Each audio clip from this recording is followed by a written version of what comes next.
Firearms officers serving West Yorkshire Police are arresting a man outside his home in Leeds.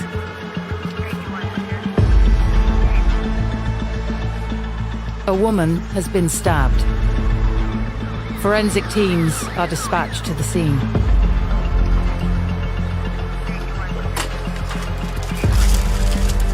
The stabbing is in a basement flat in Headingley. The victim has been rushed to hospital by medics to try and save her life.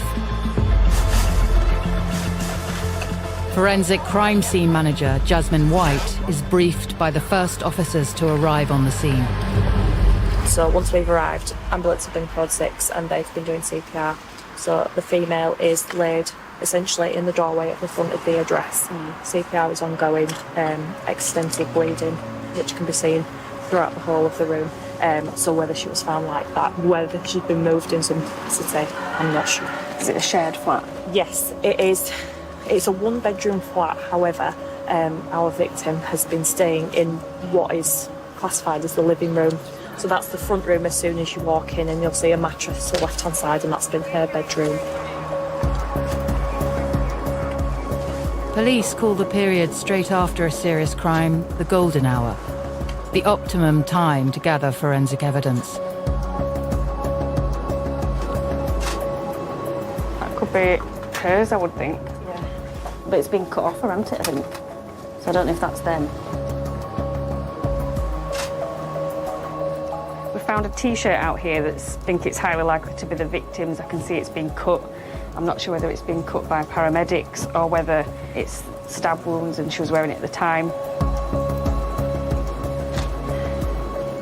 The forensic team must gather as much evidence as possible before the weather washes away vital clues. I'd quite like to get that recovered now.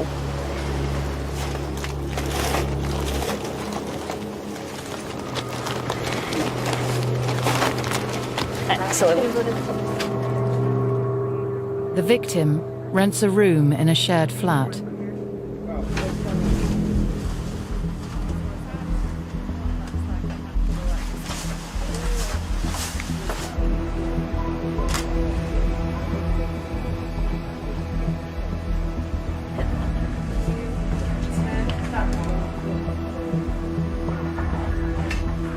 We have got quite a lot of blood around. We've got sort of really thick congealed blood here over this side, and then we've got some more sort of what looks diluted blood on the sofa, and we've also got something that's going up the wall.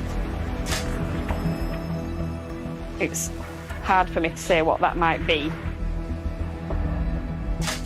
We've got quite a lot of footprints in blood, but we're mindful there's been an awful lot of people coming in here, paramedics, police. But obviously what we're interested in is the suspect's footprints, which is why we're using the stepping plates to protect the floor. We've got quite a lot of spatter on the floor as well, but that could be from the incident, it could be post-incident. There's a chair on the bed.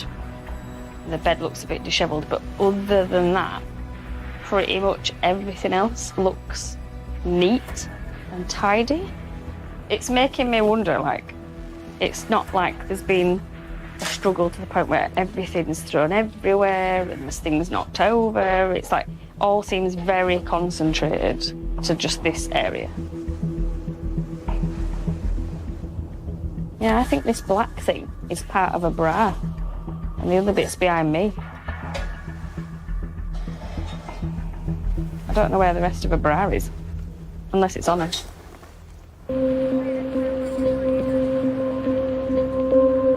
The victim dies in hospital from a suspected stab wound. The lady has been treated at the scene and then taken to Leeds General Infirmary, where she's been pronounced deceased. This is now a murder investigation. The on-duty senior detective arrives at the scene.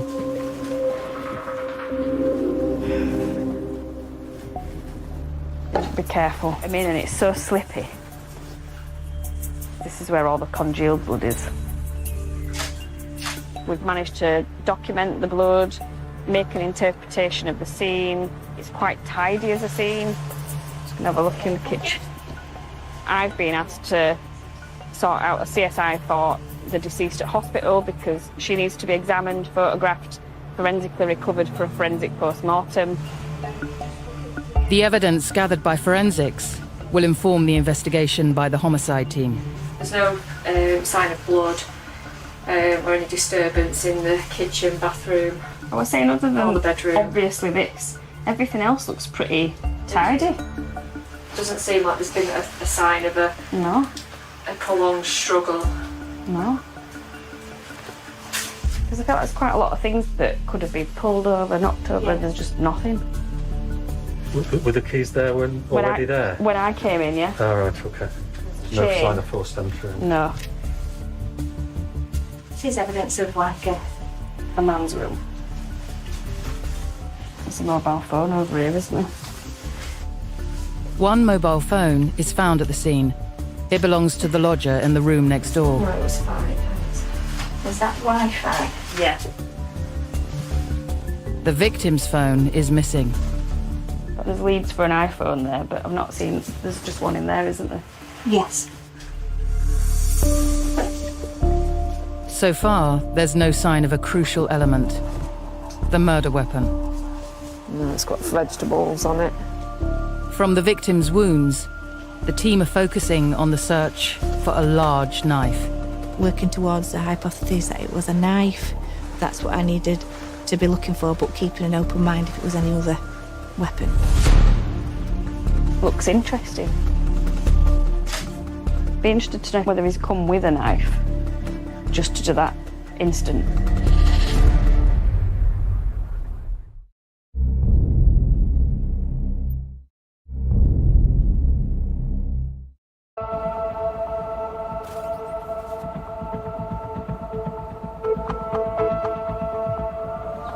A woman in Leeds has been murdered in a vicious stabbing in her own home.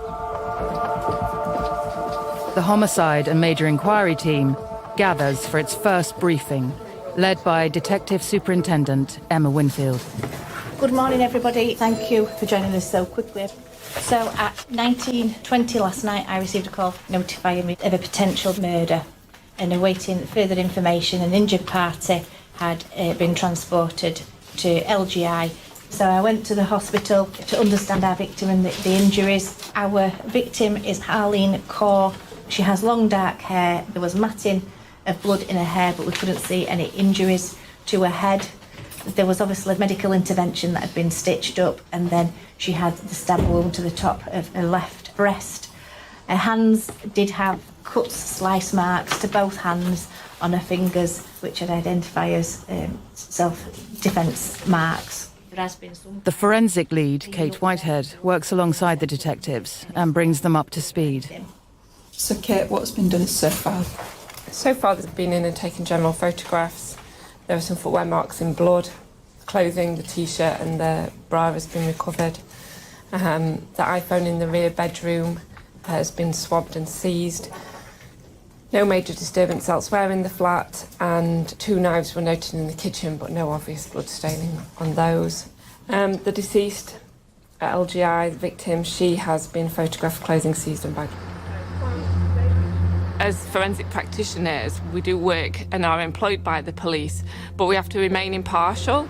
We're there to find, recover and collect evidence that might prove somebody's involvement in the case, but it also might disprove their involvement in the case, so we have to be really unbiased.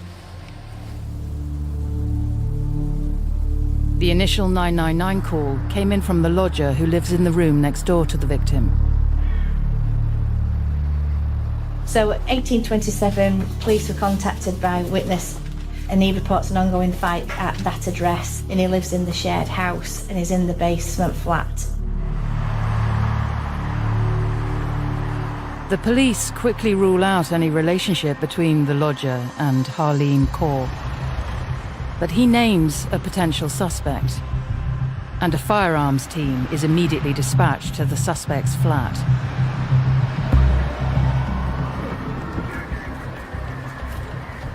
The address linked to the suspect, which the suspect was arrested from, is a first floor flat. Firearms officers have gone in to clear that address. They've found a bloodied knife. I intend to have senior CSI go back today, and myself will have a bit of a closer look at the blood staining. The suspect has been photographed, samples taken. We've also photographed the bottom of his footwear to see if it marries up with the footwear in the address. The case has been assigned to Detective Inspector Amanda Sykes, who will now take over the investigation. Thanks, guys. Right, we'll come back to you and we'll get you all passed out. Thank you very much.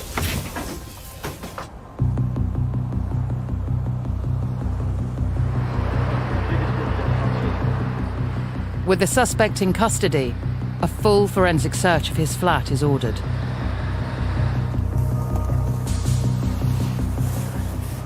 We're looking for blood transfer from the main scene. We're looking for a weapon, and the suggestion there could be a knife on a coffee table in there. Mobile phones, again, if we see those in the scene, they'll be recorded, swabbed and recovered, because we need to get the user's DNA off of them. The area outside the flat is also meticulously searched. Done? Yep. Nothing. Okay. Yeah. Brilliant. All right. Excellent. Nothing in there, I take it. Nothing. Brilliant. Thanks, Mick. Cheers for Yeah, that. but it's all right with this bit here. Yeah, we'll move our kit across.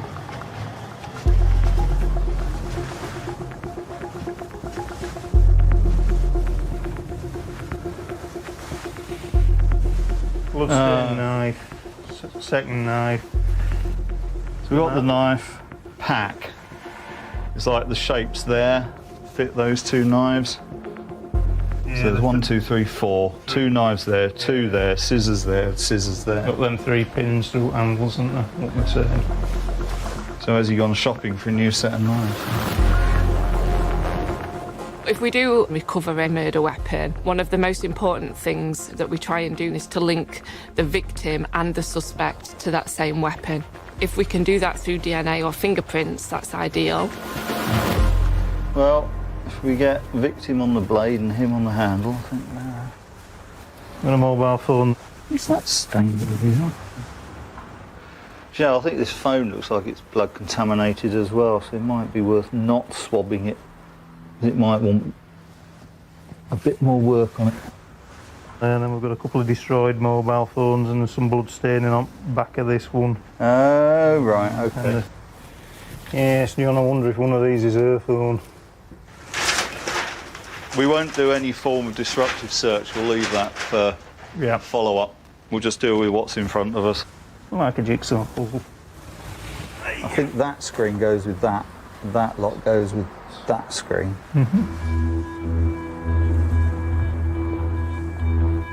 With key items recovered for testing in the lab, forensic blood pattern analysts arrive at the victim's flat.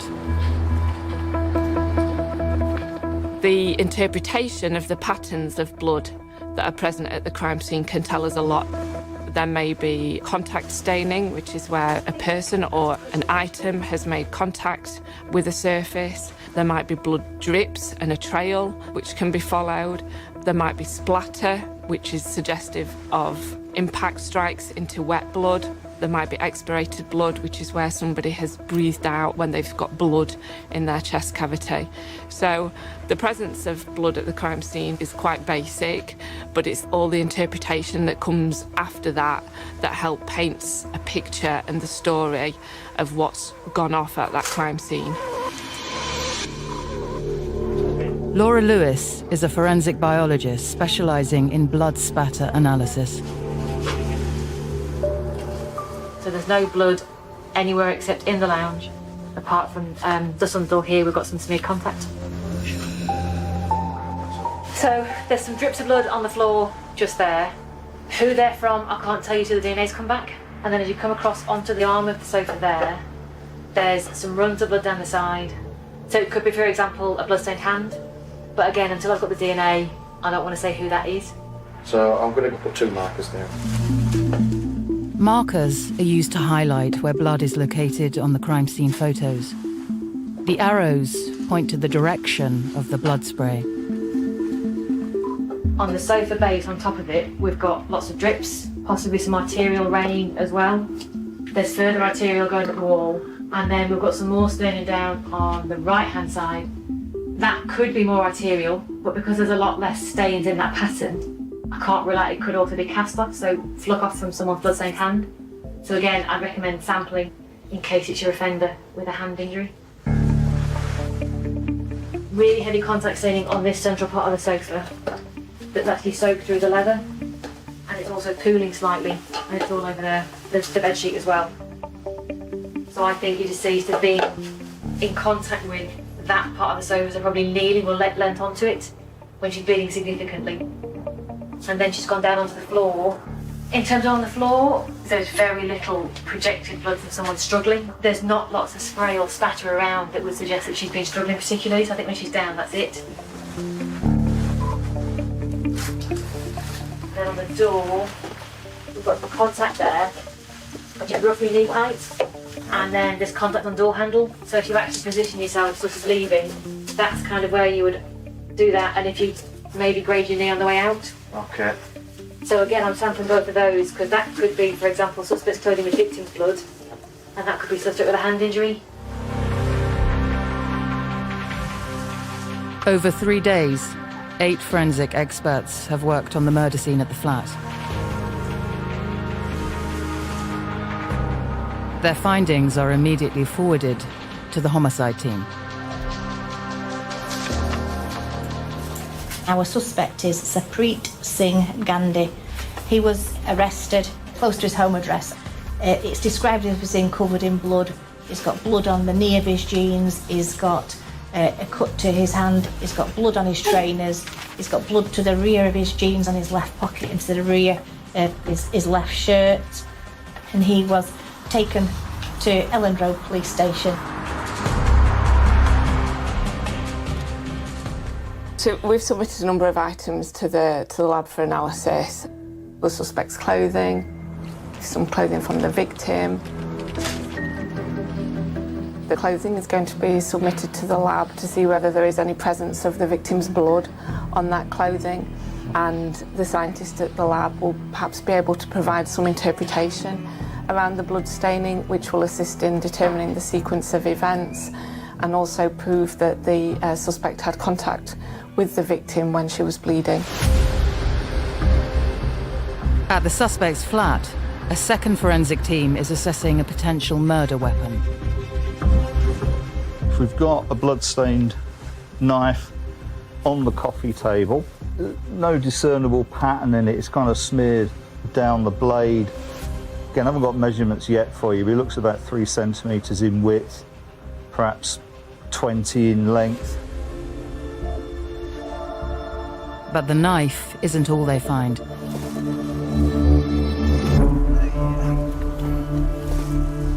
Oh yes, that's the other thing. Yeah, there's handwritten notes. Now they're under one of the, well actually under both knives. So when we recover them, we'll photograph those and then recover that as a collected item. We'll box that up. Ah, single-sided.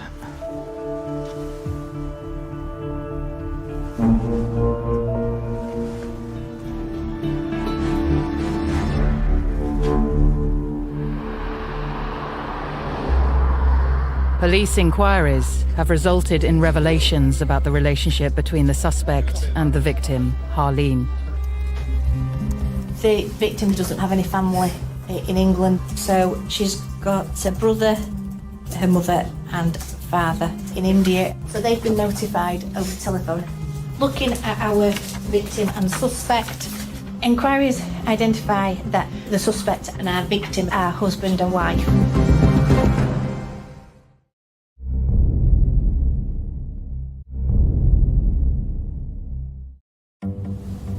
Harleen Kaur has been brutally murdered. Police are now building the case against the prime suspect, her estranged husband.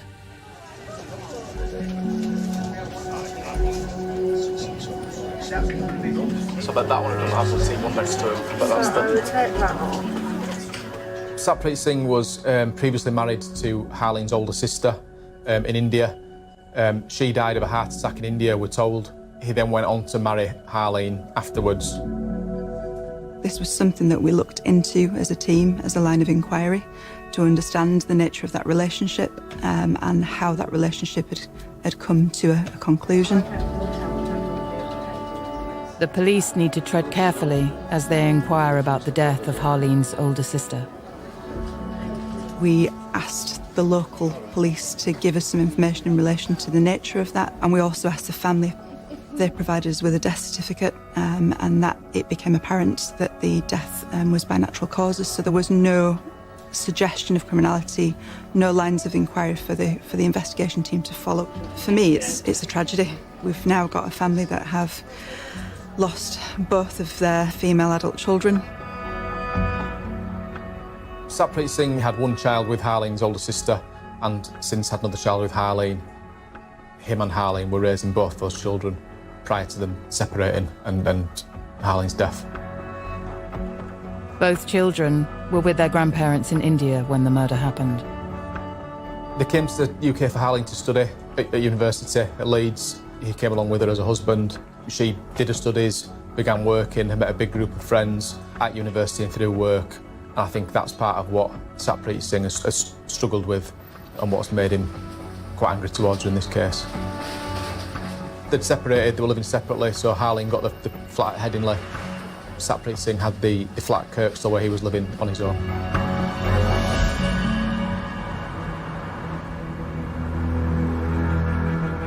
Six months earlier, Harleen had rented the room less than a mile away from her estranged husband's flat.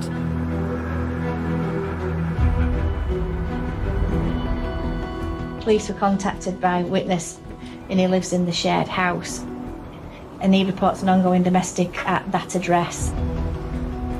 On the night of the murder, the lodger was the first to alert the police. He said the victim was shouting for help and screaming and crying. He's contacted the police concerned, and he's made his way round the properties to the front, where he's waited for police to arrive.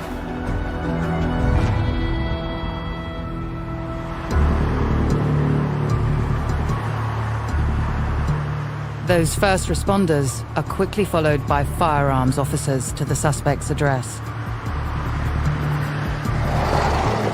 Officers attended at the suspect's home address. He was actually in a shop at the other side of the road when the officers got there, but from the CCTV at the shop, we knew that he became aware of the officer's presence. He's gone outside. And the suspect approached the officers. Almost straight away, he's made comments to the effect of, "I've killed my wife." He was arrested on suspicion of Harleen's murder.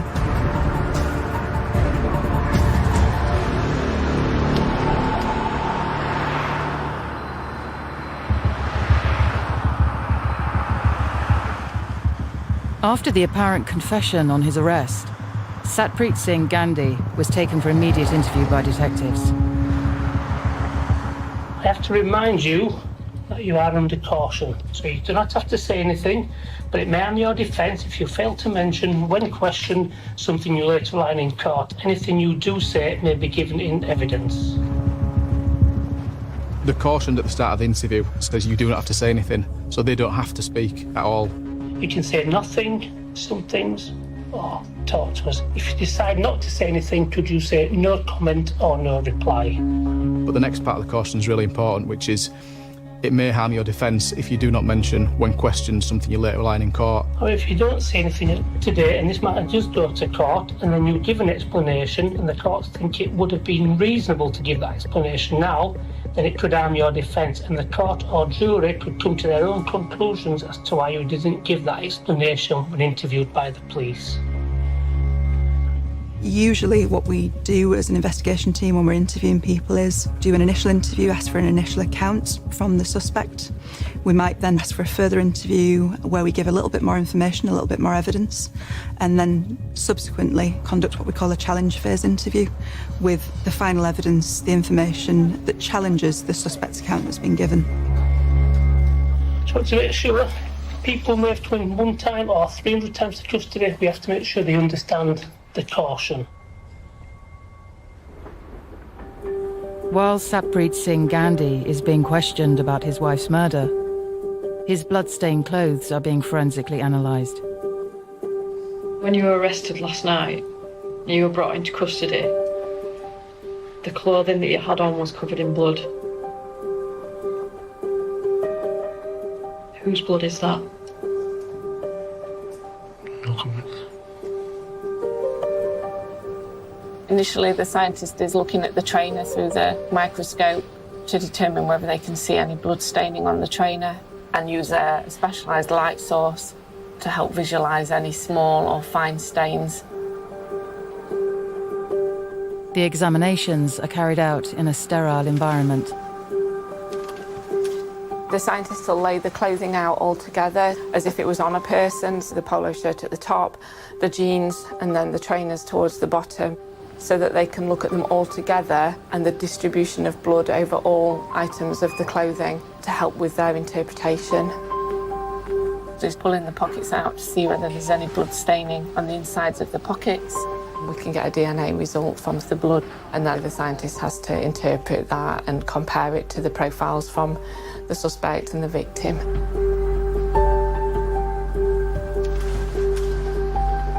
So there's been notes left which were found in the address of our suspect about how coming to the UK has affected the suspect's life, how things started to go wrong, how the victim was making friends with males and females and new groups, how his thoughts have deteriorated, that she was partying. He will say that he turned to drink and that she wasn't spending time with him. Now tell me about Arlene Gandhi. No comment. Tell me about the person. What sort of person was she? No comment. The suspect's family in India have come forward with concerns about his mental health. He's been sending them messages on WhatsApp. A further call comes in at 1951, and this is from a family friend of the suspect, and the suspect's family were in India, have contacted him in WhatsApp saying that the suspect's raising concerns that he wants to leave the world and had a fight with his wife. The handwritten notes and the WhatsApp messages now form a key part of the police evidence. This is a typed document that's sent on a family WhatsApp group prior to his arrest. Family have sent it to friends in England who've given it to us. He says, my wife, Harleen Kaur, showed me her real face, what a bitch she is. After going UK, she started hiding things with me. What's your relationship with Arlene been like?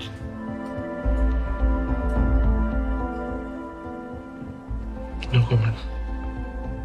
Has it been a loving relationship? No comment. Have you had fallouts with her? When he did? He's seen that as her being secretive and him, I think, losing that control that he thought he had on her. Were you obsessed with Arlene? No comment. It's just a young lady enjoying going out with different people, but he's seen that as almost like a slur on him, and that it's something he needs to take control of. Do you hate her? No comments. It was shocking at first to get a no comment.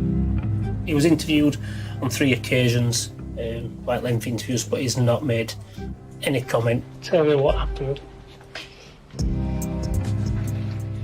Because you know what happened in that address, because you were present.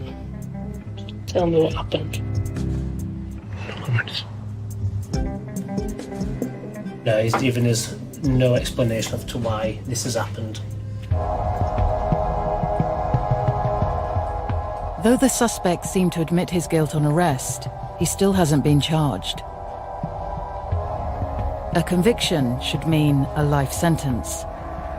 But how long the killer serves in prison depends on whether the murder was premeditated. Detectives are now exploring any evidence that the suspect has intended to kill his wife. What has been your reason for going there? No comment. We want the maximum sentence for him. He has taken someone's life. If his team try and go down a route of saying something to try and get a lesser sentence, what we try and do is put all our evidence together and show that this wasn't a one-off, this was premeditated, this was planned. Have you arrived there calm, ready to chat? No comments. Have you arrived there worked up and ready to have an argument with her? No comments. While the suspect continues to say no comment in interviews, a specialist team known as Pulsar begin detailed searches at both the crime scene and at the suspect's flat. It's the only thing that we're in the bin and water. Get the CS started, double check it. One of the search team is Exhibits Officer DC Rachel Kennedy. We are still missing one knife. So that packet, is it the medium one we're missing? Yeah. Yeah. It's not unusual for searches like this to have hundreds of exhibits and take days to complete. I know you said laptops are on the list. It's an Apple MacBook. Right. We've got a roll of little ones, I've taken out of it. That should be. Yeah, fantastic. Thank you so much. One of the most important things when you're dealing with exhibits is being exact. So what you've got, and particularly where it's been seized from. If we find passport or ID cards from India, particularly the suspect and the victim, they might help us. And the other one was, if you do happen to find any paperwork that looks like he's trying to get things in order, anything to do with life insurance or anything like that, please. This accurate recording of items found during the search could prove crucial at trial. Say, for example, you had some CCTV of an offender running behind a car, and behind that car you found a knife, then, you know, it's really important to say where the exhibit was found, and it may link in with other evidence, other corroborative evidence that is provided to the investigation. So yeah, so that was on top shelf. So there was What these. do you think that is? Is that a visa? Right, okay, so that needs to come separately. I can get to. Yeah, blood stain. So just anything with any potential blood staining on it then? The knife was located at the address with blood on the blade. Can you tell me about that knife? No comment. How did that knife get into your flat? No comment. Will you be forensically linked to that knife and taken by your fingerprints or DNA?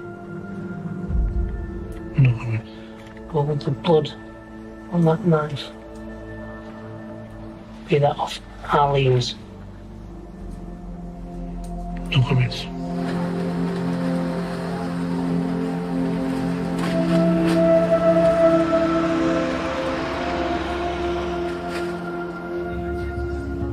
To pursue a charge of murder, the police must establish the killing was premeditated. They're reviewing the suspect's WhatsApp messages to gain an insight into his state of mind. Well, it's almost like a diary entry of a summary of what he perceives him and Harleen have gone through. It's just full of emotion and kind of jumps about from topic to topic. Clearly written with some emotion and some anger in parts of it as well. It says she had gone in a world where she just didn't want to listen to me and do whatever she wanted. And again, that seems to be no longer obeying him. And I think that's a big motive for him doing what he's done. Well, did Arlene change? Did her attitude change? Did her way feelings towards you change in that time? No comments. He says in July 2021, I hacked her mobile for the first time. I thought that would be really important in the sentencing, that he's hacked her phone and that kind of domestic element of control and coercion. I found that she was chatting with her male friend and the chats were not normal, and he sees this chats with a male friend as being something inappropriate. Has Harleen started seeing anybody else? No comment. And this is all kind of building up a picture of how he saw himself losing his grip on Harleen and that she was moving on from him. He says, we started some conversation. She told me that she's going to live with her friends now, and she started to pack her bags. Do you currently live together? No. I was drunk and just wanted to stop her from going. I pushed her and held her tightly, but only to stop her. Never had any intention of beating her. I just wanted to stop her. Has your attitude towards Harleen changed? No comment. If so, why has that changed? No comment. What happened to change any feelings that you had for each other? So we've kind of confirmed there's been some element of previous domestic physical violence between them. In the defendant's own words, that there's been some physical altercation, but obviously that is the start of physical domestic violence against Harleen that's escalated to what we've ended in.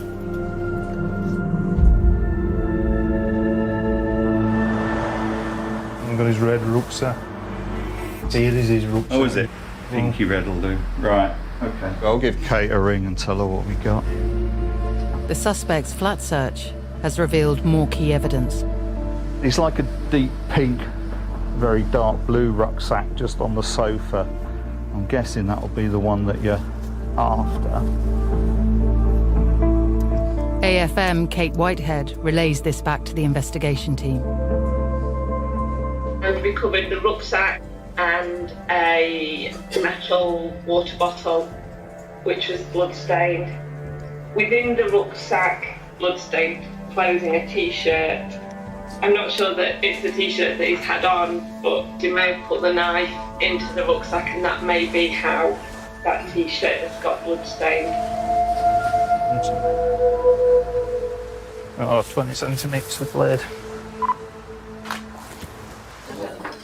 She's given the cause of death, as we suspected, a stab wound to the chest.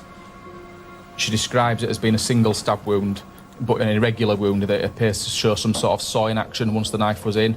You inflicted that stab wound? No comment. All I'm going to say is that there's one stab wound, however, there's numerous insertions inside, so which means the knife has been pulled in and out a number of times back into the hole. Tell me how that's come to be. No comment. She describes multiple stab tracks in the lung, one that's penetrated the back of the left chest cavity, almost reaching the surface of the skin on her back. Yes, a knife of at least 15 centimetres would have to have caused that injury. Have you taken a knife with you and inflicted that injury to her? No comment. The only other injuries that the deceased had were defensive sharp force incise wounds to her left fingers and one to her right thumb. What happened for an argument to lead to Harleen suffering that major injury that resulted in her death? No comments.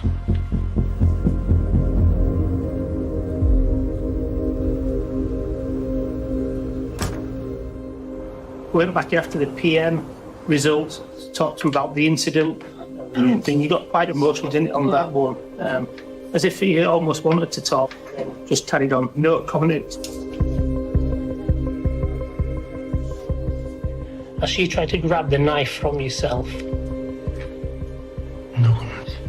Grab it, pull it out of her chest, and this is how there's numerous insertions into it because you've tried to push it back in.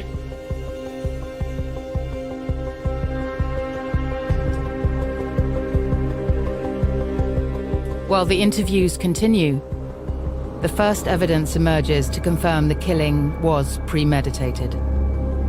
Witness accounts suggest Gandhi had been stalking Harleen. A member of the public raised concerns about a male described as a male wearing a turban, smartly dressed, hanging around by the bins and the bushes at Victoria Road. And is described to have a red rucksack. I believe this to be our suspect. I believe that he's potentially been watching our victims' movements over the past week.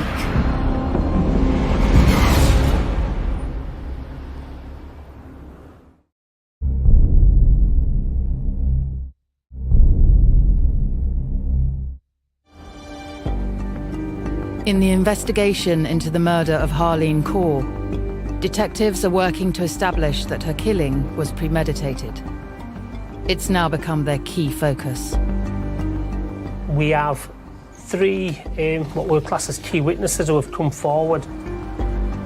So our offence took place on Monday the 5th, so Thursday the 1st, before a witness who lives nearby to the victim's address contacted us saying that, and had been surprised to see a male stood in the bottom of her garden looking from the bushes across the road. He would have had sight on the victim's home address.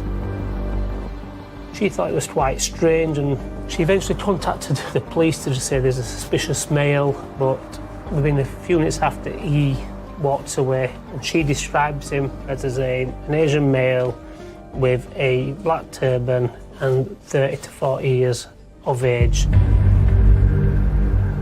We then go on to the Friday, the 2nd, where yet again we have a witness who lives nearby stating that she saw in the mid-afternoon a male stood outside a garden, and she described this male as being of Asian descent, having a turban, but also of note, having a red rucksack on his back. Then on the Saturday, we've had another witness saying that she'd come home early evening when she's been surprised to see a male at the bottom of the garden by her bins, crouching down and looking through the bushes.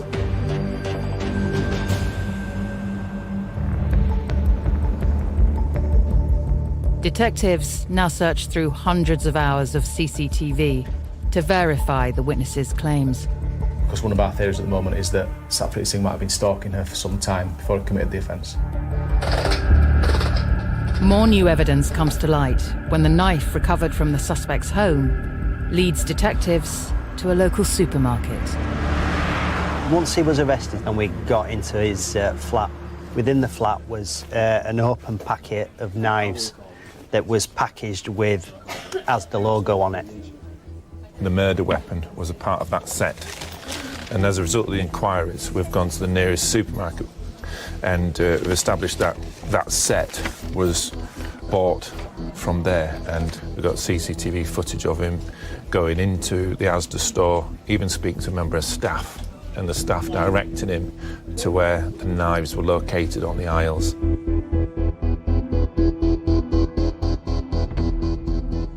We know that on that day he purchased these knives. He also bought some crisps and he also bought some vodka.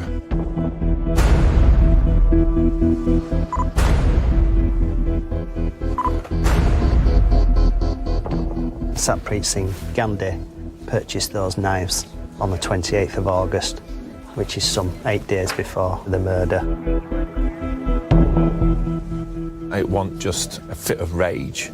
He'd been planning this for quite some time.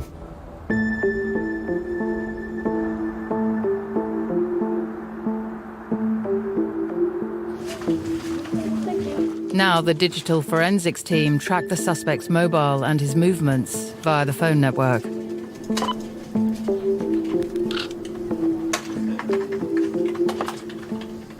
What we were able to determine is that Satpreet Singh's mobile phone was pinging on a mast near to Harleen's flat on the 1st, 2nd, 3rd and 4th of September, which we think is relevant based on what's happened on the 5th of September.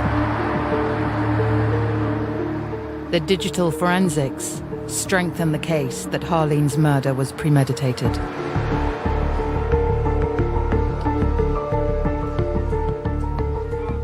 It provides us with lines of investigation. It provides us with a story of events, of movements, both the victim's movements as well as the suspect's movements. So what we can say is that the days prior to the 5th, we have got Satpreet Singh Gandhi in the area around Harleen's flat, and we would say watching Harleen's flat. Detectives now begin to create an accurate timeline of each day leading up to the murder. It's always very important to come back, visit the scene, familiarise yourself with the scene, because it's a massive part of the investigation. From phone data on the 3rd, we've identified that Satpreet Singh's phone is hitting a mast near to Harleen's flat from 9 p.m. onwards on the 3rd of September. So what we've done is we've reviewed CCTV footage. Our CCTV is mainly from this building, and we catch them on our footage. And at 21:37 hours, we have captured Satpreet Singh stood directly outside Harleen's flat. He goes down the steps and comes back out. My view is that he's probably known that there's nobody there, and he walks back towards these bins, and for a couple of seconds he stops. So what we've got is Satpreet Singh here, entering the threshold towards Harleen's property, and if you look what's in his right hand, you'll see a shining object. With the key CCTV from 2 days before the killing, the team now concentrates its efforts to events on the day of the murder. So here he is leaving his flat, and what he does is he does come across the road and makes his way into the Premier store. And what he'll do is he'll purchase some Skittles, and you will clearly see him in possession of the rucksack on his back. We believe in the bag he's carrying the weapons that he's used in the attack. And then he'll make his way back onto Greenhow Road. Only this time, he has booked a taxi to take him back up to the location where Harleen lives.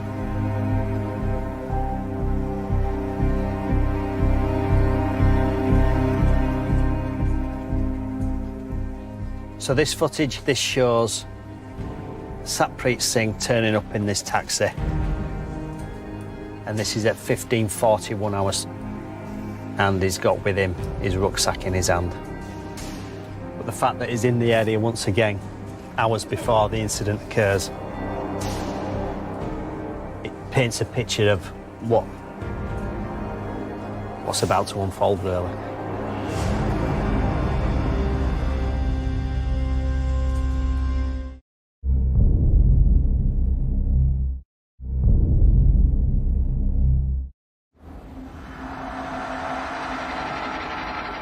Harleen Kaur has been killed by her estranged husband.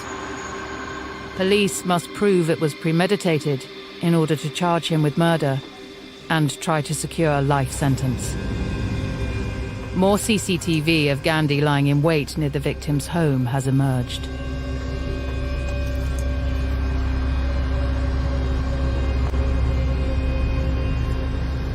He's just walking around, a lot of pacing, so there's a lot of coming to the side, looking over to see if anyone's there, coming back out of eye line from the flat, coming back to this side. I think that's his main focus, is the address. If anybody's there, if she's there, he's always got a view from whichever position he's at. The evidence is then put to the accused. Is that you, Satpreet? No. What are you doing at 15:44 under the 5th? Nothing. We then came next door to the cafe, and what we found there was that he was hanging a lot in this decking area and around this driveway area. Are you watching that address? It gave him a prime location for viewing. And once again, anybody who left that flat, came out, would not see him sat up in the decking area, but he had a perfect view of that address. On the night of the murder, this is where he sat just prior to picking up his bag and walking across. You've now crossed over. Where are you going?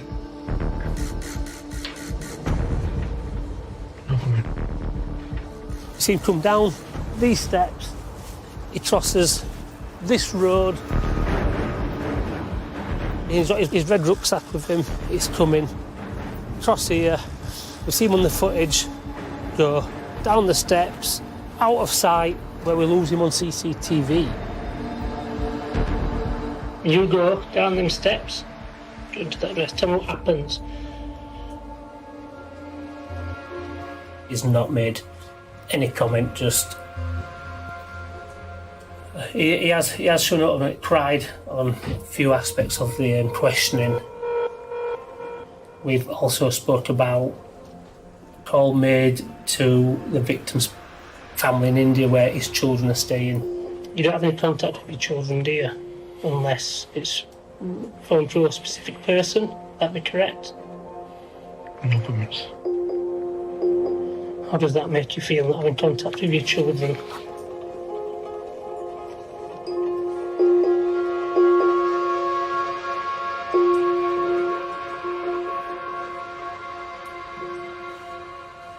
When we spoke about that issue, he's become very upset and asked for a break to compose himself, and had to take him 10 minutes to compose himself before we carried on the interview.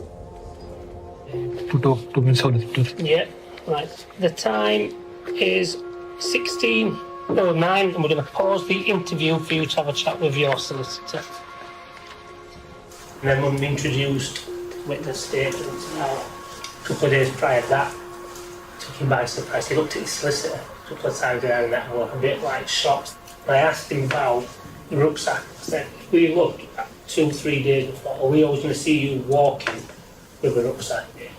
It took him quite a while before he answered. No comment on that one. You still got your distinctive rucksack with you. What's in the rucksack at that time? No comment. Do you always carry a rucksack? No comment. So what do you carry in your rucksack?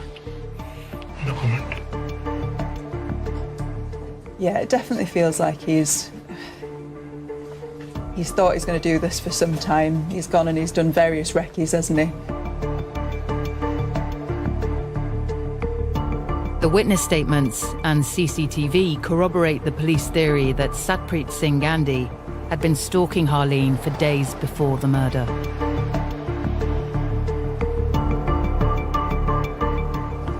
He's gone and done what he's done to her, and then potentially has intended to harm himself, but for whatever reason hasn't done so.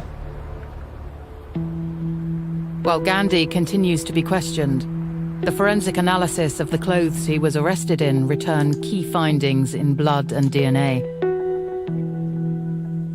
The scientist examined the T-shirt that we'd submitted from the victim's address. In the scientist's opinion, this damage can be considered to correspond to the injuries sustained to the victim's left breast, i.e., she was wearing this T-shirt when she was stabbed.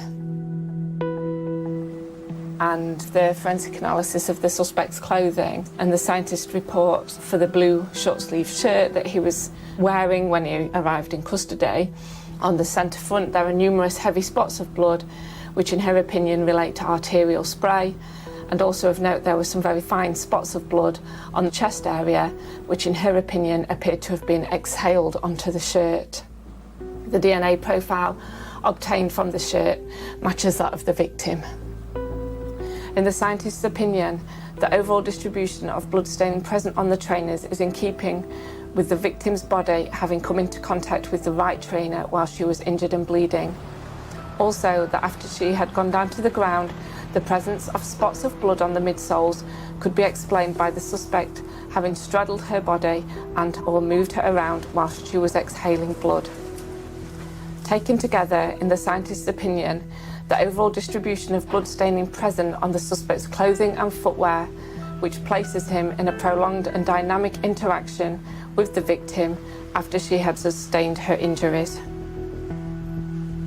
The evidence is showing that he was present with the victim while she was injured and bleeding. If you've got somebody's arterial spray or somebody's exhaled blood on your shoes and clothing, then you were with them at the time that they were still alive and bleeding because their heart is still pumping, they're still breathing.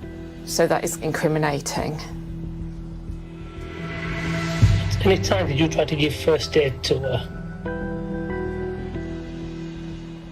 No comments. With evidence against him overwhelming, Satpreet Singh Gandhi finally admits to murdering his wife. And detectives are hopeful a life sentence could be handed down by the court. During the charging process, I did notice that his legs were shaking and quivering and his body buckled of times, which plays the gravity of what is being charged with. So I'd have to position myself closer to him because at one point I thought he was going to faint, but he managed to compose himself and rest himself against the wall in the custody area. Sometimes it's the gravity of having that charge read out to you and knowing that when you've been charged with murder, that's overwhelmed him.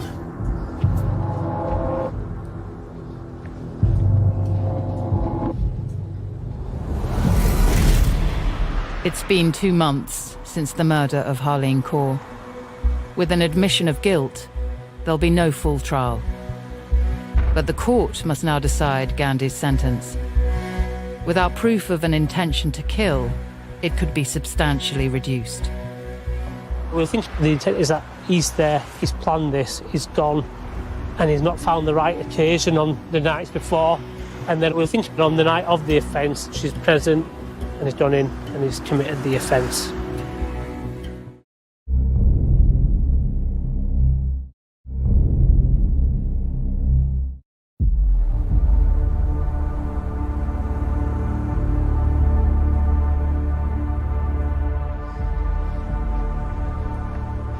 Satpreet Singh Gandhi has confessed to the brutal killing of his estranged wife, Harleen Kaur. They had 2 children together. They are now being raised by their grandparents.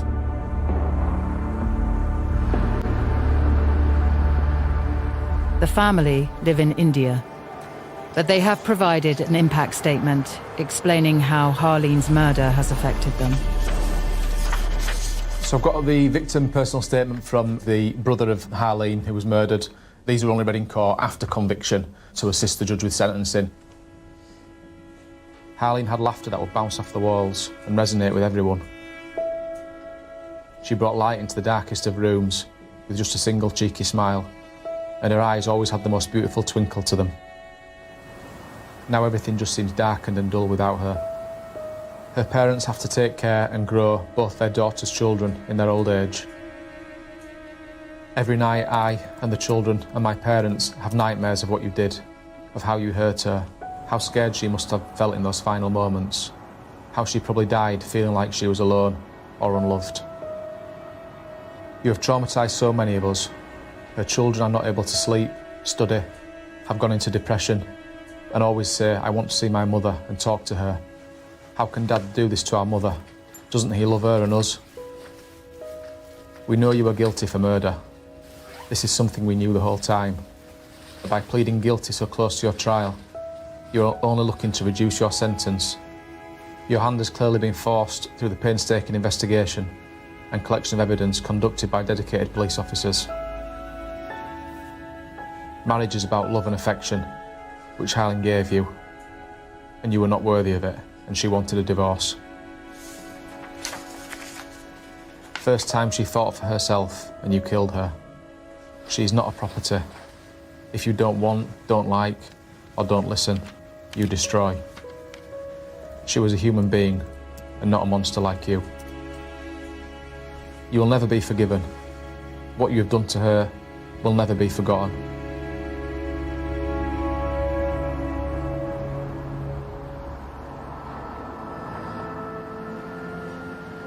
It's very impactful. A victim impact statement gives the judge who's sentencing the ability to get into the mind of the victim's family and the impact that it's had on them not just at the time of the offence, but the ongoing impact.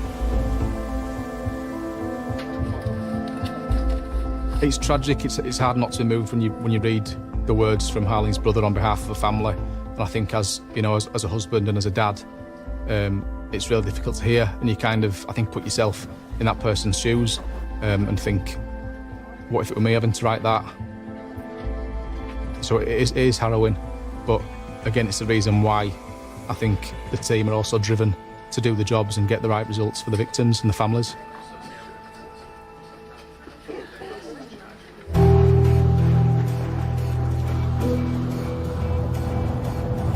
How are the family feeling about today? I think they're looking forward to getting some closure, getting to find out exactly what he's going to get custodial time. Today, the judge will decide how long Satpreet Singh Gandhi will spend in prison. What's your thought on how it'll go? Obviously, prosecution will get a chance to put their points across, and I think we're looking at the starting point for bringing a knife to the scene is going to be 25 years.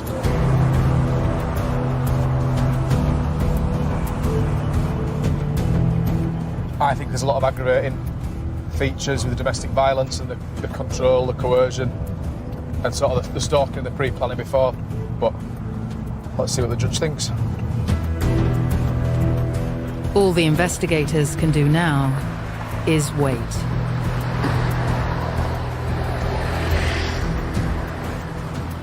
But it's important that we've gathered further evidence, things like bringing the weapon to the scene. You know, we recovered the knife. All those hours of looking through the CCTV to catch him stalking her. All those little things make a real significant difference to the sentence and to the starting point of the sentence. But the important thing, we're telling the story of Harleen and how she lived the last few months of her life.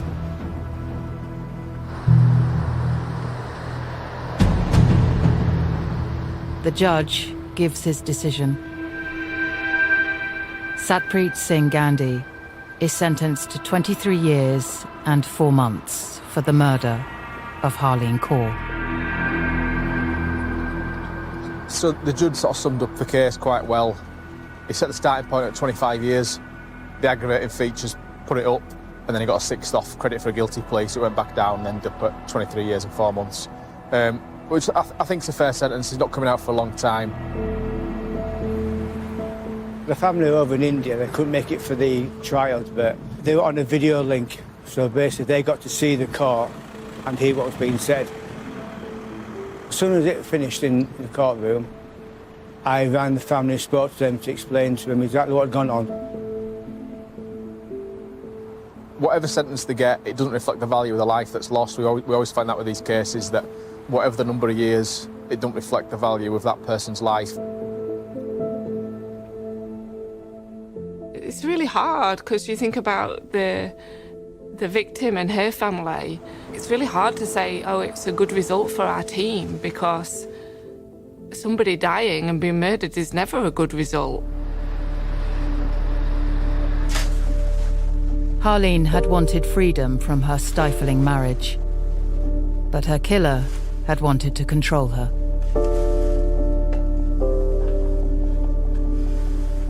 The police take domestic abuse incredibly seriously. It has a huge impact on victims' families, and on the community as a whole. This is an incredibly serious case. A woman sadly lost her life as a result of domestic abuse and domestic violence. Myself and my team have worked as hard as we possibly can to get the best result and best outcome for the victim, her family, and her children.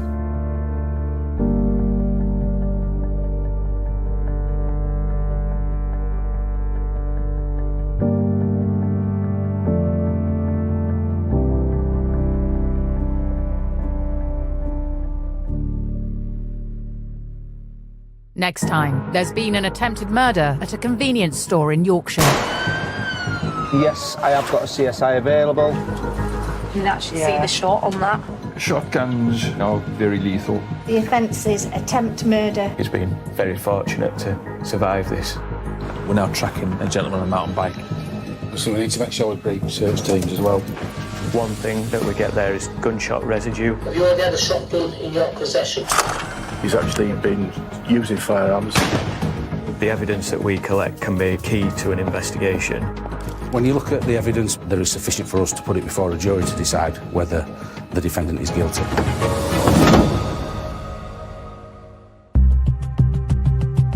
Catch all that brand new next Monday at 9.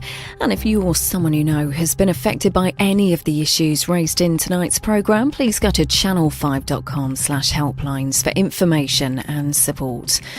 Accused of serious crimes, hear real stories of people facing trial and guilty or innocent. Streaming now on My5. Next, 999 Police Hour of Duty.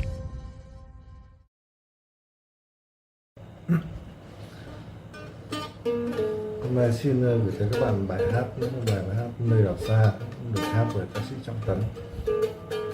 Đây là hát của tôi. Nơi anh đến là biển xa, nơi anh đến ngoài đảo xa, từ mảnh đất quê ta giữa đại dương mang tình thương quê nhà.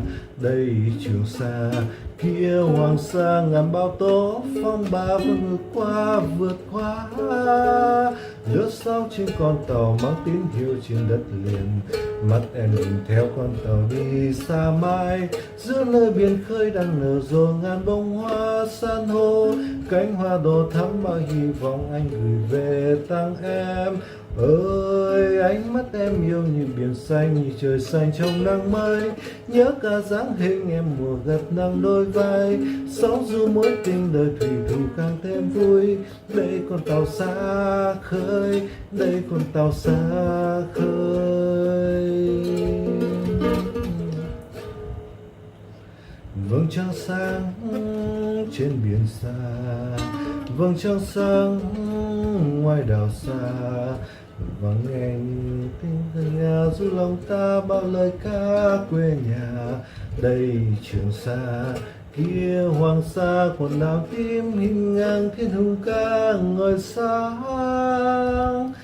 Tháng năm con tàu quen sóng ca quen gió biển, nước ra màu nắng tươi giòn thêm anh thèm.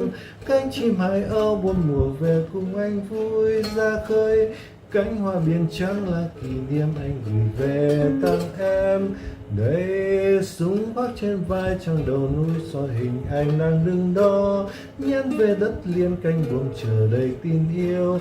Sóng rung tình người thủy thủ càng thêm yêu. Đây con tàu xa khơi, đây con tàu xa khơi. Ơi ánh mắt em yêu như biển xanh, như trời xanh trong nắng mới. Nhớ cả dáng hình em mùa gặt nắng đôi vai. Sóng du mối tình đời thủy thủ càng thêm vui. Đây con tàu xa khơi, đây con tàu xa khơi, đây con tàu xa khơi, đây con tàu xa khơi.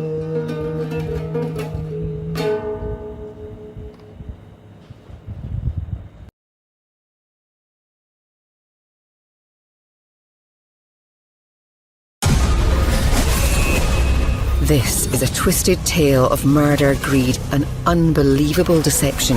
Harboring these types of secrets resulted in the most extreme, horrible things happening. This is the biggest example of a fall from financial grace. A true crime story with more shocking twists than a Hollywood thriller. He's diabolical. He's a sociopath. He's a psychopath. He thinks only of himself. It's hard to believe these secrets and lies would end in murder. A business empire destined for greatness. They made $12 million gross their first year. It goes from dream to nightmare. It's fucked up. You can't trust anyone. Your family, your friends, or your business partners. I had a gun in my office. He just wanted to escape. Greed is a bottomless pit and deadly sin. He's on a round-the-world surf trip. He's willing to destroy anyone in his path to earn as much money as possible. He doesn't want to be found. This is a spine-chilling tale of how far some people are willing to go to keep their secrets hidden and their deadly deeds in the dark. One of the worst things I saw in 26 years as a prosecutor. A secret to die for.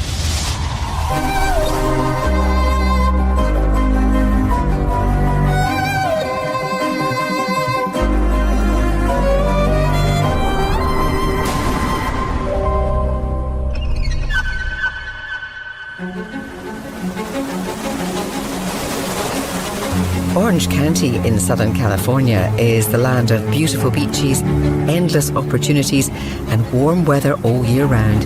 It's a place where dreams come true. The coastal cities of Orange County are absolutely beautiful. It is one of the most beautiful places in the entire world. I grew up in this community surfing, boogie boarding, sandboarding, and going to school with kids that are driving Mercedes-Benz and Porsches. You see people in the entertainment industry, right? Artists, and the people are generally not only just beautiful, but they're friendly.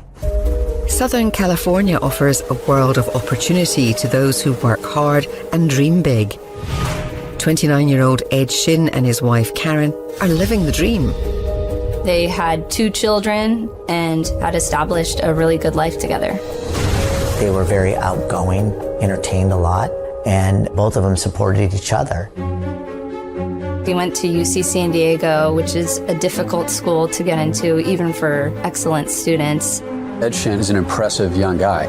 He worked for Merrill Lynch and some very well-known, very well-respected financial institutions. He was somebody who clearly had a drive to succeed. Ed is a young publisher. He runs a sports magazine out of Las Vegas.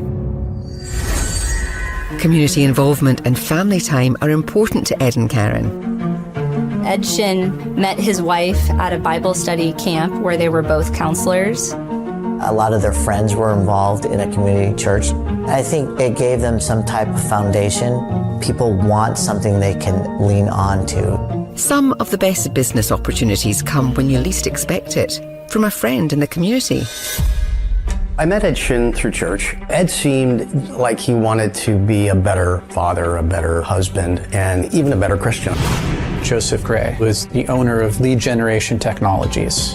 In the advertising lead business, is essentially these numbers that we see on TV, like if you want to consolidate your debts, call this number, and people will respond to those advertisements, and then they'll act as a middleman with the professionals that are actually selling the service. These were lucrative opportunities. Joseph really took a liking to Ed. He was charming. He showed a lot of potential. In Joseph, Ed finds a friend that understands the trials and tribulations of running a business. The magazine Legends, it didn't always necessarily follow through the way Ed had imagined. Sometimes he would allude to the commutes to Las Vegas where he had a publishing company and the challenges of running that. I think it was affecting his relationship with his wife. Joseph liked him so much that he decided to throw him a lifeline. I said, I'm starting something new and I think you might be an asset and a fit for it, and invited him to consider joining our organization. Joseph sees Ed as a kindred spirit, a perfect right hand to help propel the success of his business.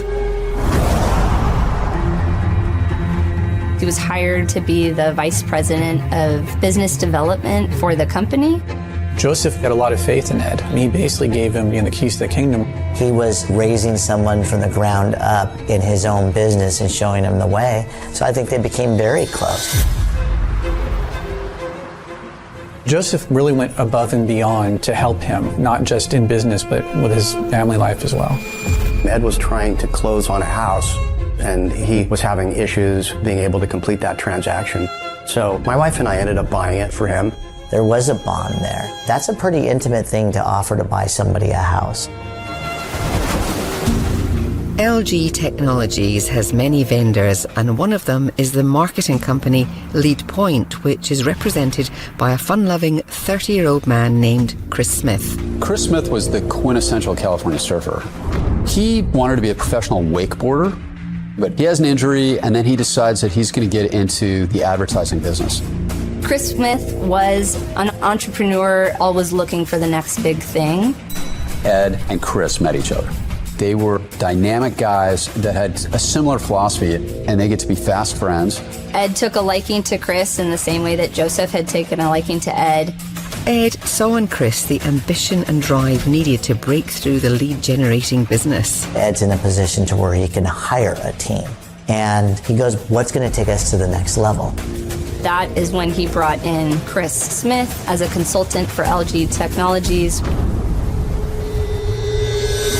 Ed and Chris made a great team with the different abilities and talents that they both possess. Chris was really in the creative side of the ads. Chris as a copywriter was in his element. It was like breathing air to him. All these ideas are just going in his head, and out comes this perfect pitch. Ed was delivering those leads directly to advertisers who could bid for them and pay for them. A big part of securing new clients is the larger-than-life excitement created by expensive parties, fancy dinners, and exclusive perks. They would go to Las Vegas, and different companies would meet, mingle, interact. Ed is a salesman, so what client wouldn't like being taken to nice dinners, nice bottles of wine, trips to Vegas? He spent a lot of money schmoozing with clients and showing them how much money that he was bringing in. Ed takes his responsibility to attract new clients to a new excessive level beyond what Joseph was aware of. He was regularly flying to Vegas, and not just on a commercial flight. He was taking private planes, getting private rooms, the most expensive liquor, the best food. Ed had a taste for the finer things, and he didn't spare any expense in that regard. Chris enjoyed the benefits of being Ed's friend. He liked to be part of that environment. They were able to build out these marketplaces of buyers that we needed. We were on a really nice trajectory. Everything seems to be going great, but Ed and Chris are keeping a jaw-dropping secret from their boss. About 3 months after Chris had been working at LG Technologies, he quickly left the business, and a couple months later, Ed Chin followed suit. Now Joseph Gray is like, what just happened? Why would they leave? It didn't make any sense. There was something going on. Ed and Chris realized that they were kind of sick of making money for other people, and if they started their own business, they would be able to apply their ideas and maybe make a fortune. To make the betrayal even more personal and painful, Joseph learned that Ed and Chris' new business will be in direct competition with his company. They've started another business that does the exact same thing, just without Joseph being a part of it. Ed and Chris call their new company the 800 Exchange. The startup employs their tried and tested winning strategy. Chris is in charge of creative, and Ed is the money man. One of the strategies that Ed Chin used would be to fly them to Vegas, get the high roller tables, to hire girls to stand by their side, to spend hundreds of thousands of dollars on expensive food and liquor, be there for several days, and just basically drown them in money to show them the worth of the company and to get their investment. Their formula was working. They're knocking it out of the park together. They were making money hand over fist. It was extremely lucrative. The 800 Exchange is doing so well that Chris convinces his younger brother, Paul Smith, to move from Oregon to California to work at the company. Paul and Chris they're more than just brothers, they're best friends. For Paul, this was an opportunity to leave the rain, to come to where it's always sunny, to work with his brother, to have his children be closer to their fun uncle, and to make a ton of money. Back at LG Technologies, Joseph Gray is worried that Ed and Chris may have also stolen from him. I literally, like a detective, had my office littered with different evidence that I found, going through thousands and thousands of corporate emails, piecing together what exactly had transpired. Joseph Gray goes a little bit deeper in his company and has a forensic accountant come in and evaluate the books.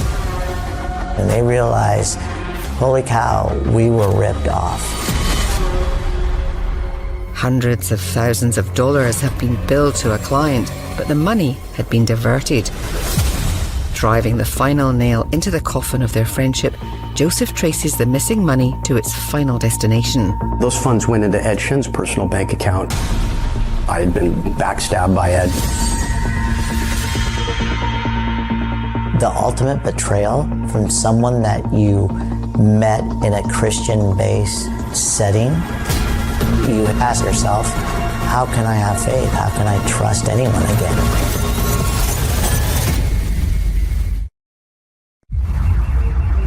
A forensic accountant has uncovered a startling secret. Ed Shin made changes to LG Technologies' system in order to reroute money to his personal bank account. We realized after looking a little bit closer that there was shy of $1 million in actual cash that was embezzled. Ed embezzled money from somebody who had really mentored him, both personally and professionally, someone who had put all his trust in him. It was obvious that there was some wrongdoing. He betrayed that trust completely. But beyond that, there were leads that were most likely siphoned off from our TV stations and converted into cash off the radar. I'd say probably another $1 million. When you realize that you were duped, it really sets you back in how you view people in general and your willingness to trust. Despite the bad blood and potential criminal charges, business at 800 Exchange is booming. Ed and Chris were a phenomenal team. They were unstoppable. They're killing it. They made approximately $12 million in their first year of business, and it's almost all profit. They complemented each other. They just had that drive, the background, the creativity, the business sense at that surface level. With the growing list of Fortune 500 companies joining their client roster, young entrepreneurs are living the lives they've always dreamed of. Ed was a wealthy businessman, and he liked people knowing that he was that. He loved the appearance of being powerful, flashy cars, nice clothing, nice dinners, nice bottles of wine. Once again, Ed is leading the lavish lifestyle with frequent trips to entertain and impress his clients. He loved Vegas. He loved the gambling tables. He would go out and he was spending serious amounts of money. Unlike Ed, Chris is more careful with his money and isn't going on any crazy spending sprees. Chris is, in a lot of ways, the opposite. He's the kind of laid-back surfer guy, the guy who's kind of rolling in at 5 o'clock to pull an all-nighter wearing shorts and looking like he came off the beach. Chris Smith was not alone in his beliefs that corporate life was not necessarily the healthiest way to go, and he couldn't wait to make enough money to go and surf around the world. He wanted to be free and live a life of relaxation, embracing what this world has to offer. Chris's charisma and fun-loving personality attracts the attention of lots of beautiful women. The guy's incredibly good looking. You look at pictures of Chris and it's like, I want to introduce him to my daughters. One beautiful woman makes a heart-pounding connection with Chris. Erica was a ballet dancer from Northern California, gorgeous, fiery redhead, very likable, great personality, down to earth.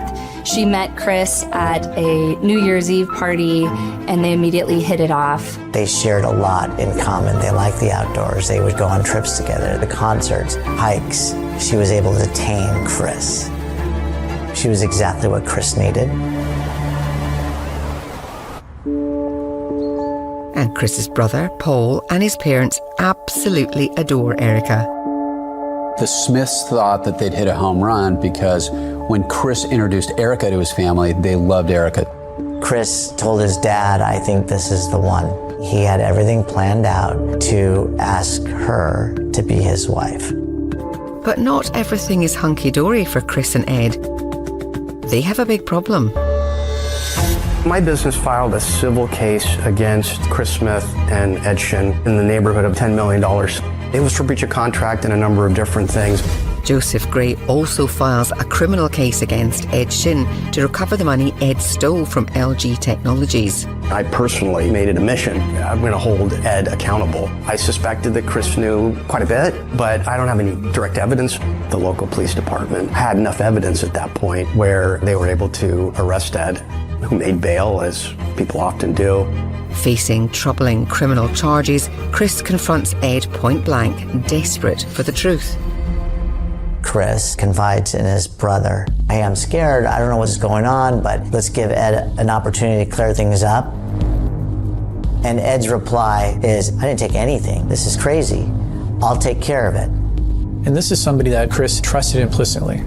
Chris needed to believe in that relationship because Chris was tied to their new business. Life and business go on, but the looming charges seem to affect Chris and Ed differently. Even after the embezzlement charge, Ed's lifestyle did not change. He did not appear to be affected by this significant impact on his business and his professional image. He's still going to Vegas, entertaining clients, still trying to generate revenue, but you have something holding over them, and it's eating away Chris. Chris was very concerned about these lawsuits. Even though he wasn't charged criminally, this is Chris's moral compass that's now being in question. As his new company comes under the microscope, Chris's laid-back attitude is replaced with growing paranoia about Big Brother. He had these borderline conspiracy theories. You don't want the government to always locate you. There's too much data out there. With fears of conspiracy, Chris does what he can to protect his assets. Chris expressed distrust in the banking system. He had even gone so far as to stockpile tens of thousands of dollars worth of gold around his apartment. His girlfriend talks about how the stress seemed to be getting to him. She's a little worried about him. Deception, betrayal, and a thirst for vengeance are causing turmoil in the lives of the tech entrepreneurs Chris Smith and Ed Shin. And pressures are building on all fronts. Chris's headspace was clouded, and a lot of heavy things started coming down. Shockingly, the happy-go-lucky, previously peaceful man has a deadly plan to bury his troubles. He tells Erica, I want to kill Joseph Gray and torture his family.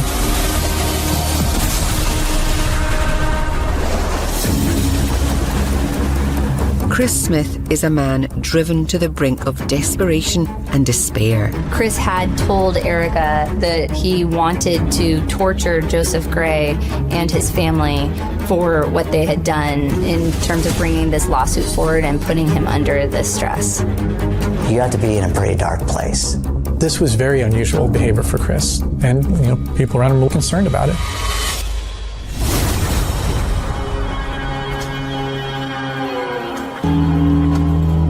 Joseph Gray is in a legal fight with his former employees, and now he fears for his life. I hired a security person who would be at the office that knew what Ed looked like in case Ed were to show up. I had somebody posted at my home, and people thought I was probably nuts. Joe's totally overreacting. In my worst nightmare, Ed shows up with a gun. And the pending lawsuits continue to build anxiety and uncertainty at 800 Exchange. For Chris, this was really stressful. It made him question if he should continue being in this type of a business. He talked about being a rat in the corporate world. Chris has an idea to regain his sanity and peace of mind. Chris expressed to his family that he was interested in leaving the business world and getting off the grid and starting his next chapter, like being a bartender on a beach somewhere and surfing for the rest of his days. Every surfer in California and probably everywhere else in the world dreams of sailing off into the sunset with a beautiful woman under one arm and a surfboard under the other.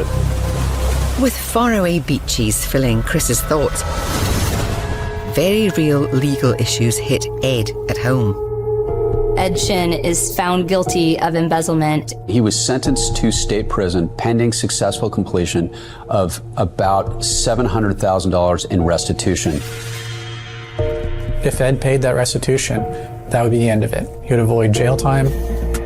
As part of the deal, Ed needs to come clean and tell the truth to the courts, to Joseph, and to his business partner, Chris. What Ed did was calculated. I can get this company off the ground by stealing over here, and then if they do catch me, then I only have to pay back a small portion. You're looking at maybe something north of $2 million in total that Ed managed to embezzle. And we agreed that we would also settle the civil case. The dismissal of the civil case against Chris meant he was no longer involved in the legal battle with LG. The settlement brings Ed a step closer to ending his legal troubles. But how can Chris trust his business partner after all these blatant criminal secrets and lies? He basically says, I was skimming off the top, but, I deserved it. I wasn't being given what I should have been given by Joseph Gray. The cat was out of the bag. and Chris became angry. That's the point when Chris realized Ed was not exactly who he had shown himself to be, that he would not be a good person to remain in business with. Chris realizes he's my partner, and he's the person who I have to ultimately trust. This is a guy who stole from somebody who was kind of bringing him up last time. Is he going to do it to me? He learns that his partner is shady, that he has a whole other side to his personality, and this is beginning to go from dream to nightmare from the perspective of Chris Smith.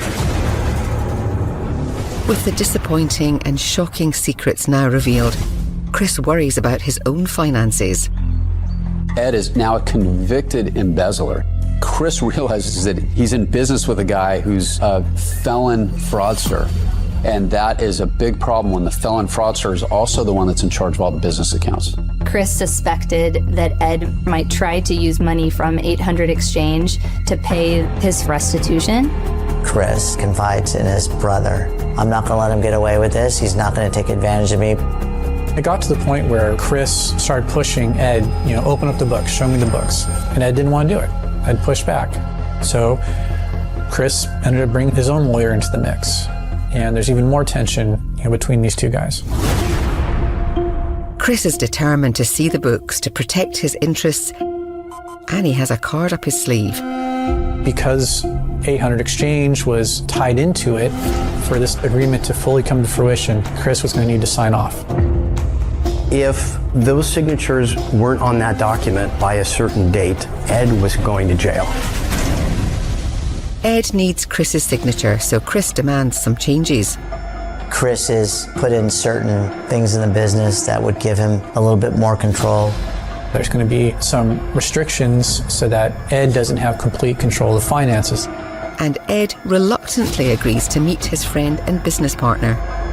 Ed has agreed to give Chris access to the books and make sure that there has to be 2 signatures on every check. So they schedule a meeting. Ed and Chris were set to meet at the business, and Ed would show the books to Chris. The stage is set to expose new secrets, lies, and deceptions that will change the lives of these partners forever. If Ed had been stealing from his own company and from Chris, then that would have been a major problem.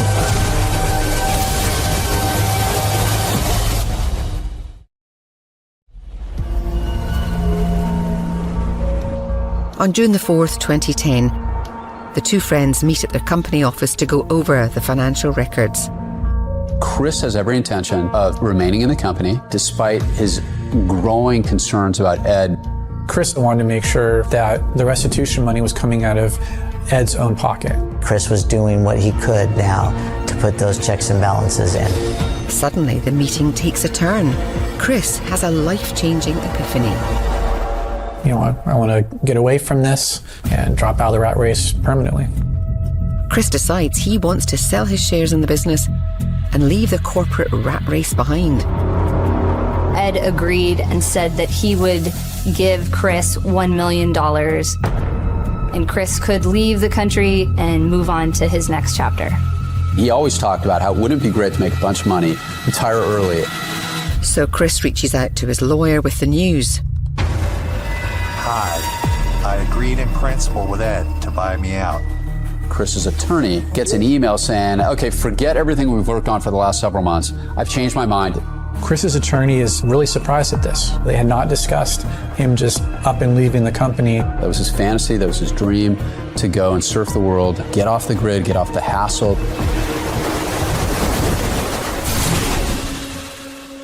Next, Chris shares his new plans with the family. I'm going on a vacation, probably a 3-week trip to Galapagos Islands and Costa Rica. Need to just get out of the matrix and find myself. I had been bought out by Ed, so I have the money. I'm going to go live life. I'm going to go surf the Galapagos and then go through South America, and I'm going to take this wonderful round-the-world surf trip that every surfer dreams of. Give me this time. I'm just taking a short 3-week vacation. And after that, I'll regroup and we'll meet up. The impromptu adventure isn't out of character or unprecedented for Chris. Chris was the type that sometimes would just escape. He would go to Indonesia every year or so and do a boat trip there. He took his brother Paul on a 3-week trip to Tahiti. And that was typical of Chris. As Chris sails away from his problems, Ed gets a handle on his new responsibilities. With Chris gone, Ed was feeling tremendous pressure because not only did he have to pay the restitution for the embezzlement, but now he had to find a way to rebuild their business. There's a bunch of emotions going on within the entire 800 Exchange company. Paul's frustrated as well. His brother, who brought him into this company, has basically kind of bailed and taken off without any warning.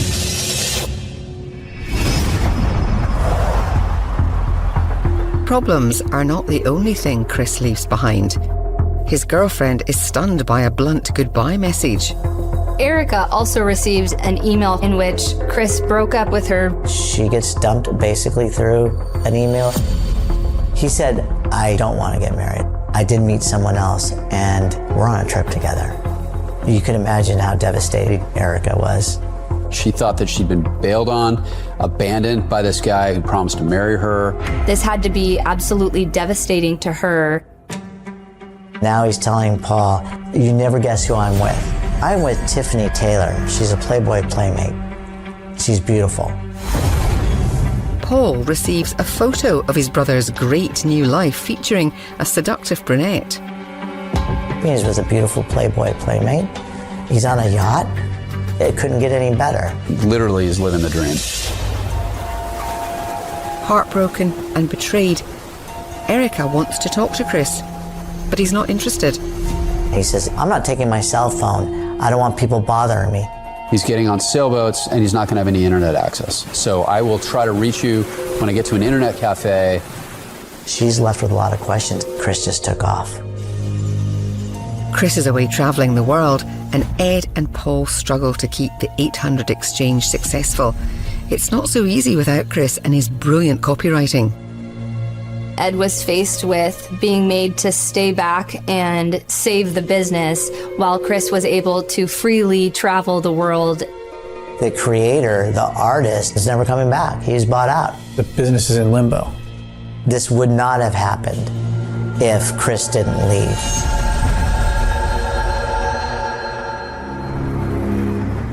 But dropping revenue doesn't change Ed's legal financial obligations to Joseph Gray. It just makes payments harder. Ed was continuing to travel to Las Vegas regularly in order to wine and dine clients and try to bring in more money. He has to convince everybody that, don't worry, I have it under control. Then Chris's family receives another surprising message. He decided to extend his 3-week excursion. He needs a little bit more time, so he goes, I'm going to extend this for 2 more months. I want to be alone. I don't want anyone to find me. Who could have ever fathomed what that would turn into one day?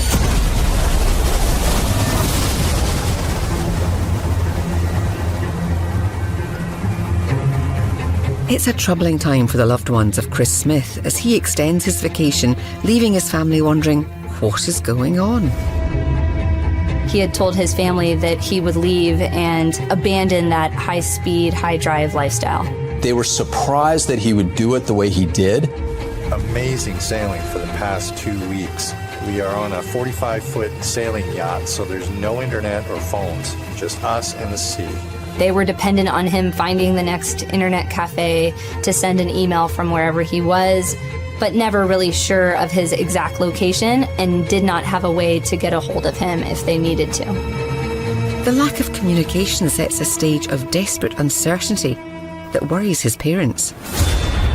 Chris's dad started to become very suspicious and asked questions that only Chris would know.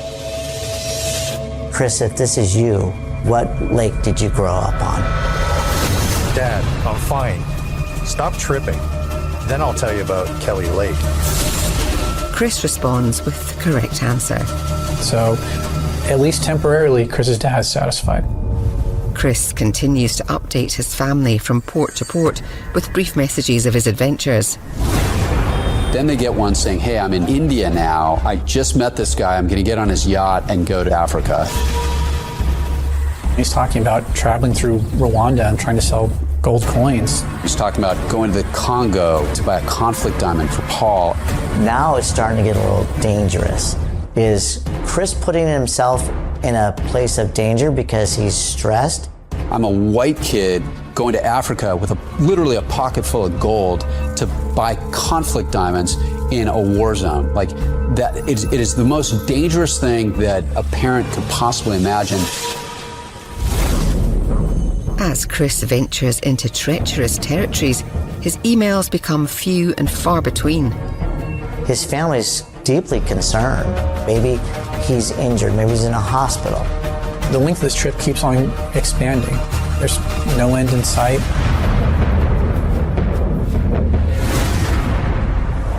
Four months after Chris Smith's exit, the 800 exchange is struggling to stay profitable. But money attracts money, and Ed Shin knows it.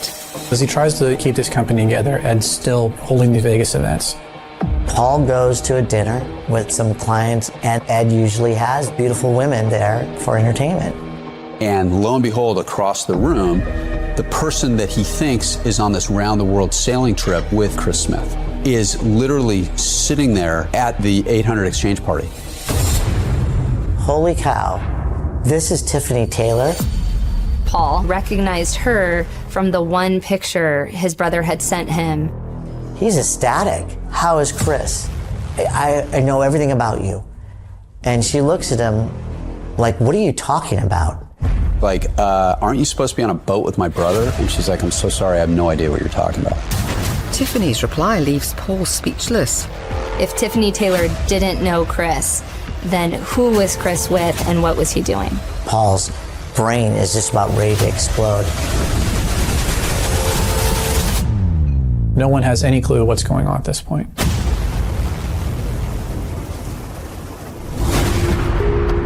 Paul can't get a hold of Chris until he receives an alarming message.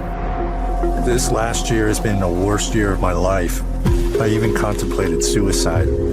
It becomes increasingly apparent to the family that Chris is disturbed, he's on the edge, and he's making really bad decisions. Then, over Christmas, 6 months after he left the US, the emails from Chris Smith come to a halt. The worry starts to increase. Your mind starts to wander. Your son is either alive or the worst has happened. Debbie is checking hospitals. Steve is contacting the State Department, the embassies. Now, grief-stricken and perplexed, Chris's parents need to do something for information, so they file a missing persons report. Detective Julia Bowman is assigned to the case. From the moment that I opened the case file, there was so much that was wrong with it. There were so many red flags to me. Nothing is going well for the former business partners. Chris has stopped all communications home, and Ed's business has crashed and burned. Chris is instrumental for the success of the company. Once he disappears, the company basically goes down the drain. This was very damaging to Ed's ego. He was accustomed to being on top, being successful, and his credibility was in question, and his business was failing without a successful way out. This is the biggest example so far of kind of this fall from financial grace. Disgraced and embarrassed, Ed closes the business and moves out. In January of 2011, literally overnight, on a weekend, Ed packed everything up and just abandoned the office space. He leaves without paying $40,000 he owes to the property manager. It just so happens that Joe Dallow's PR firm has offices in the same building that Ed did. The landlord was like, can you help me track this guy down because he owes me a bunch of rent? He said, Laguna Beach was in the complex looking for Shannon too. I said, Laguna Beach, we're in the city of San Juan Capistrano. What's Laguna Beach doing in here? According to Laguna Beach Police Department, Chris's dad filed the missing persons report because they lost communication with him. And we said, oh, that's interesting. So suddenly you have one business partner who appears to have fallen off the face of the earth, another business partner who appears to be missing, trying to deduct these required payments. I asked if the property was still open and vacant, and he said yes. So I go, great, can we go in there? And as we're looking around, just nothing really there to see, I go into Chris's room. And on the light switch looked like a small pea-sized blood stain. With the discovery of blood at the 800 Exchange offices, authorities are notified about a potential crime. At this point, it's becoming pretty clear that this was not going to have a happy ending.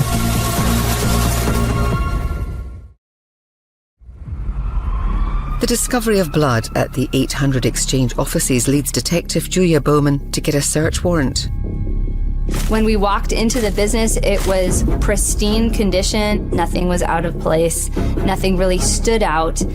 We directed the crime lab technicians to Chris's office, and they sprayed luminol. And it lit up like a Christmas tree. There was blood spatter on the ceiling, on the walls, on the ground. And it's looking like foul play is absolutely involved. Then they pull up the carpet and there are huge stains of blood. Blood samples are sent to the lab and the results stun everyone. When DNA is done, they're able to make a link between the blood that's recovered at 1-800-EXCHANGE under the carpet and the family of Chris Smith. Chris Smith wasn't taking time off. He was dead. All he wanted to do was enjoy his life, spend time with the people he loves, and now he can't do any of those things. And the lingering question is, if Chris died months ago, who's been sending all these emails? The investigation has taken a deadly turn, and a digital forensic analysis of Chris's communications reveals a depraved secret hidden for over a year.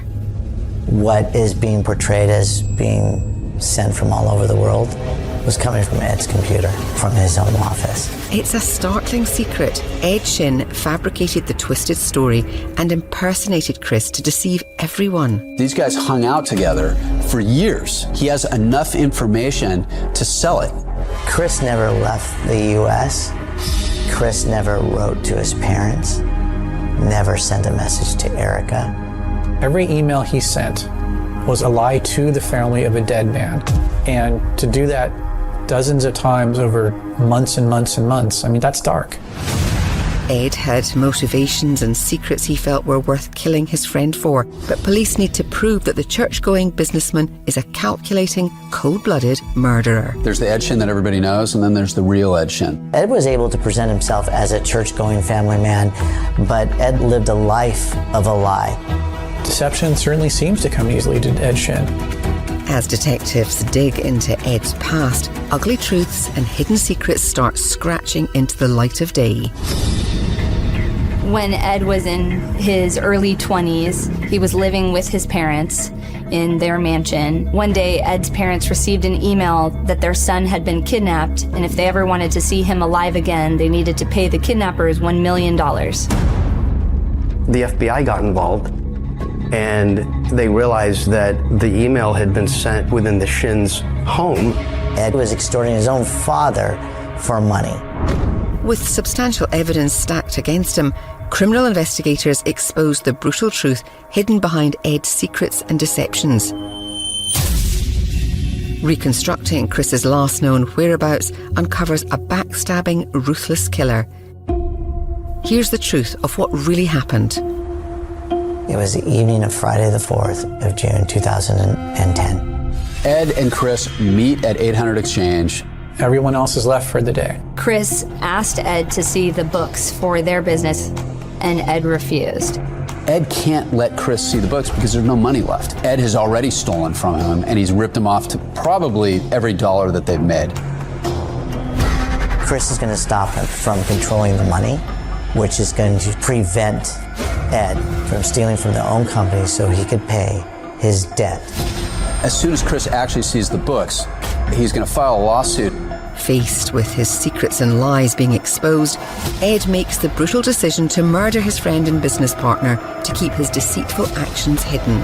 And he attacked him from behind with a baseball bat?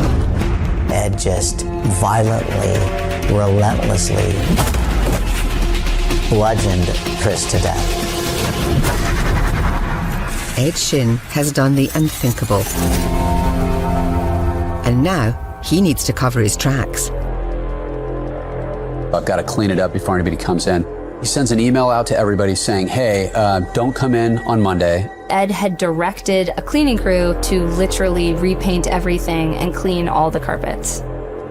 He needs to come up with a story to explain what happened to Chris, so Ed spins a huge lie and secretly takes over Chris's online identity. The audacity to pretend to be Chris to the people he loved and to write letters and give them a sense of hope that Chris was alive but traveling around the world, and then putting dark messages into those emails about Chris contemplating suicide and sending that to his parents. If it's going to save him, he doesn't care who he walks over or who he hurts. He's diabolical. He's a sociopath. He's a psychopath. Hoping to find Chris's body and closure for the Smith family, authorities dig deep. The night after Chris Smith went missing, Ed Shin's phone pinged out the middle of nowhere in the Mojave Desert in between Mexico and the United States, where he remains for about the time it would take to bury a body before driving back into Orange County. There were multiple searches, but it's really difficult to find a human body in a shallow grave in the desert. Chris's body was never found. The location of Chris's remains is a cruel secret Ed refuses to unravel. Ed was arrested as he was trying to get on a flight to Canada. There's disbelief, of course, but there's also this feeling of vindication. I had the premonition that Ed was capable of murder. He had the ability to play a role and to come across as somebody who's God-fearing.